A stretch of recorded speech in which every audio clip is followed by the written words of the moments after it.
Assalamualaikum warahmatullahi wabarakatuh. Waalaikumsalam warahmatullahi wabarakatuh. Terima kasih ya ibu-ibu semua sudah berkenan hadir di di praktik baik kali ini.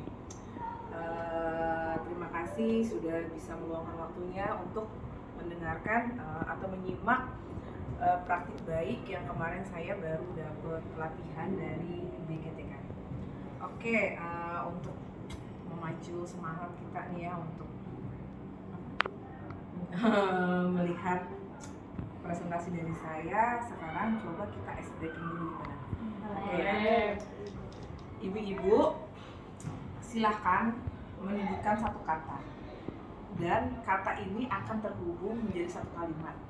Boleh kalimat yang bagus, bukan yang bagus, boleh kalimat bebas, yang penting terhubung menjadi satu kalimat. Oke, sekarang dimulai dari Intan. Apel adalah makanan Yang manis. jadi nggak satu kalimat. Apel adalah makanan yang Manis. Oke, ini ice breaking sederhana ya. Sebenarnya masih banyak lagi, cuman karena waktu kita terbatas. Jadi makna dari tadi apa nih? Ada yang bisa menyebutkan nggak, menyimpul nggak? Ayo coba Bu Selfie. Apa sih makna dari tadi kata yang disusun menjadi satu kalimat? Itu intinya apa? Dari kata apel merupakan makanan yang manis. Yang saya dapat, apel itu berarti merupakan makanan yang punya rasa manis. Oke, jadi kalau di sini kita lihat adalah kolaborasi ya. Kolaborasi antara Ibu Intan, Bu Cinta, sama Bu Selvi dan ibu-ibu yang lainnya itu menjadi satu kalimat. Jadi gimana caranya kerjasama itu dibutuhkan untuk menyelesaikan satu masalah, untuk menjadi untuk mengemas sesuatu itu jadi lebih indah. Ya. Oke, kemarin saya setelah pelatihan di BGTK saya mendapatkan 7 jurus BK Hebat. Salah satunya saya akan mereview semuanya 7-7-nya, tapi nanti saya akan menjurus ke satu jurus saja. Yang pertama itu yaitu jurus ke-1 yaitu kenali potensi. Nah, sebagai guru BK dan guru-guru yang lainnya harus memiliki bisa mengidentifikasi potensi, bakat, minat, gaya belajar melalui pendekatan pedagogi. Oke, terus kedua menginterpretasi hasil asesmen dan pengembangan karir murid. Ketiga, mengintegrasikan data assessment. Oke, sebelumnya contoh ketika kita di kelas di sekolah itu biasanya awal-awal pembelajaran itu menerapkan assessment. Mungkin waktu SMA sudah paham ya assessment setiap dibagi setiap awal. Itu untuk menentukan potensi, minat, dan gaya belajar. Jadi nanti dikelompokkan, oh ini gaya belajarnya yang kinestetik, audio, sama visual. Nanti dikelompokkan dan bisa melihat juga bakat dan murid ya dan orientasi karir dengan mengenali gaya belajar. Dengan gaya belajar kan bisa kelihatan tuh, oh ini anak sukanya misalnya visual, dia sukanya melihat, nanti bukan visual, kinestetik dan auditory. Oke, yang kedua itu jurus kedua yaitu mengelola emosi. Nah, sebagai guru ini tentunya sebagai agen perubahan ya. Jadi yang diutamakan itu kepedulian, empati terhadap anak-anak. Terus emosi yang mempengaruhi suasana belajar. Jadi ketika kita memang ada masalah, tetap kita harus tersenyum di depan mereka. Tetap kita harus terlihat baik-baik saja. Nggak boleh masalah yang dari luar kita bawa. Misalnya bete nih, tadi macet banget di jalanan, terus kita jadi bad mood sama anak-anak. Itu tidak bisa. Jadi kita harus sebagaimana mengemas emosi kita menjadi anak-anak itu suasana belajar menjadi kondusif. Oke, terus selanjutnya tujuan yang ingin dicapai dari pemecahan masalah. Jadi kalau dengan emosi yang tenang dan dengan situasi belajar yang tenang, semua masalah bisa terpecah. Oke, baik. Sekarang jurus ketiga itu adalah tumbuhkan resiliensi. Coba Bu Selfie, resiliensi baca deh dari Daya Lenting. Daya lenting atau resiliensi adalah kemampuan untuk bangkit kembali setelah menghadapi kesulitan. Bukan sekadar enggak menyerah, tetapi juga kemampuan untuk beradaptasi, belajar, dan terus berkembang. Pada proses belajar dan tumbuh, anak-anak itu menghadapi berbagai tantangan kegagalan. Anak-anak yang tangguh nggak berhenti ketika gagal, mereka mencoba lagi untuk belajar dari kesalahan dan perlahan menjadi kuat. Nah, daya lenting itu atau resiliensi adalah kemampuan untuk bangkit. Sekarang kan anak-anak kita tuh dimasukin namanya anak-anak Gen Z ya, anak-anak yang katanya itu strawberry itu yang lembek dan mudah menyerah. Nah, gimana kita sebagai guru menumbuhkan rasa, oh kalau emang gagal itu bukan hal yang gagal tuh hal yang biasa, semua orang pernah gagal. Jadi menumbuhkan rasa ingin dia bangkit bukan kalau udah gagal, ya udahlah males gitu karena udah gagal. Nah, di Gen Z ini PR berat buat kita ya untuk menguatkan dia.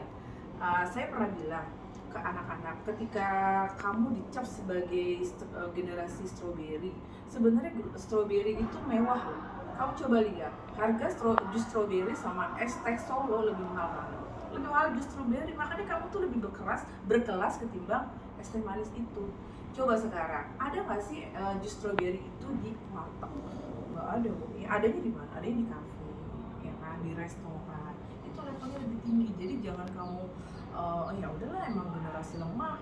Sebenarnya bisa dikemas menjadi yang lebih kuat. Oke. Lanjut di sekarang jurus yang keempat. Jurus keempat ini adalah jaga konsistensi, yaitu memberi bimbingan kepada murid untuk menumbuhkan kebiasaan positif. Ya, di sini kalau di sekolah kami sudah dibiasakan ya, ada kalau pagi itu pembiasaan imsak, pembiasaan sholat duha, untuk yang Kristen itu pembiasaan kebaktian ya. Terus memberi bimbingan kepada murid untuk menghilangkan kebiasaan negatif. Guru bisa menjadi inspirasi, bukan motivator. Jadi kalau inspirasi itu menginspirasi, kita melakukan dulu ya, ini lakukan ini, jadi dia mencontoh. Kalau hanya motivator kan, pasti Bu, mau itu mulu yang diomongin gitu. Kalau ada inspirasi itu, kita melakukan suatu hal, ini loh hasil karyanya, oh ternyata bisa ya. Terus guru mampu menumbuhkan kebiasaan karakter positif yang dikembangkan berdasar nilai-nilai agama dan budaya bangsa. Oke, lanjut kita di jurus kali cepat aja ya. Jurus kelima yaitu jalin koneksi.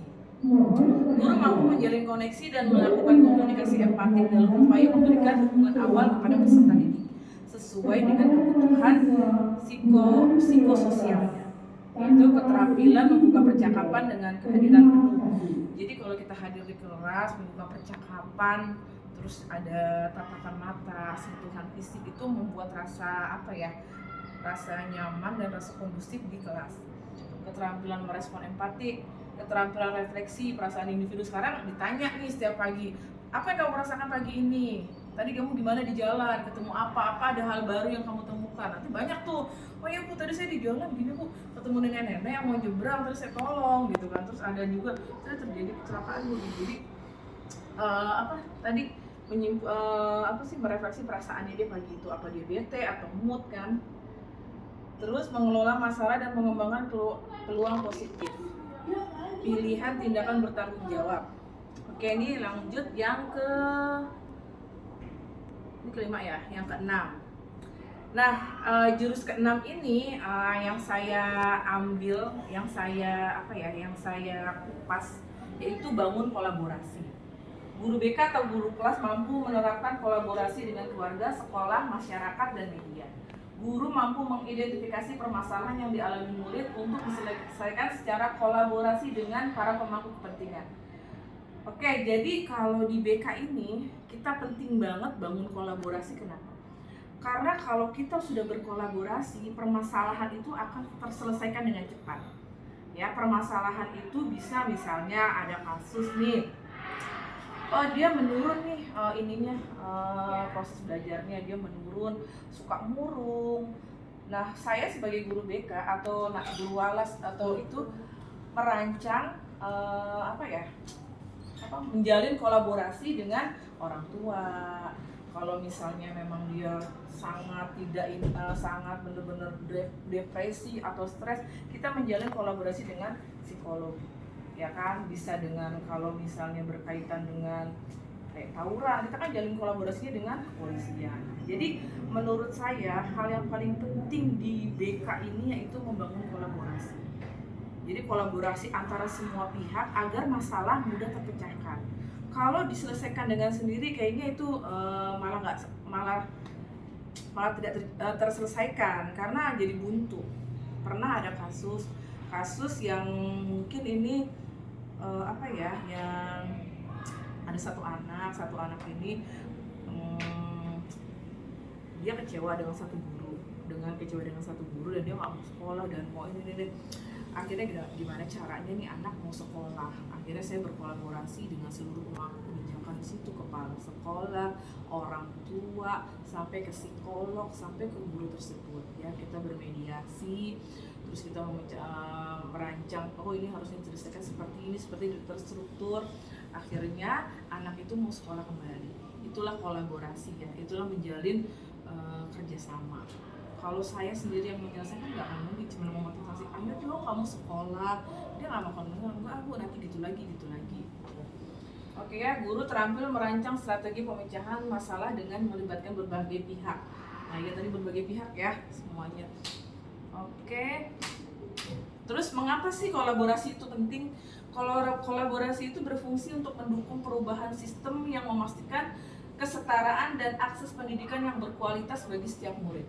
Kolaborasi ini juga berperan dalam menutup kesenjangan pencapaian dan kesempatan antar murid.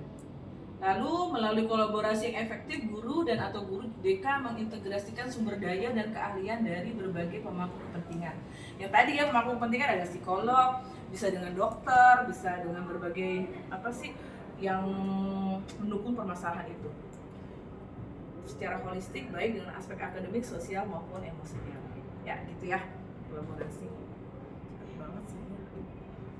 Oke, manfaat kolaborasi tadi ya. Kolaborasi memungkinkan masalah murid diidentifikasi lebih awal. Dengan kolaborasi kita lebih tahu nih, apalagi tadi dengan asesmen ya. Dengan asesmen itu lebih terdeteksi apa sih yang menjadi permasalahan dia, ditangani dan pendekatannya lebih menyeluruh.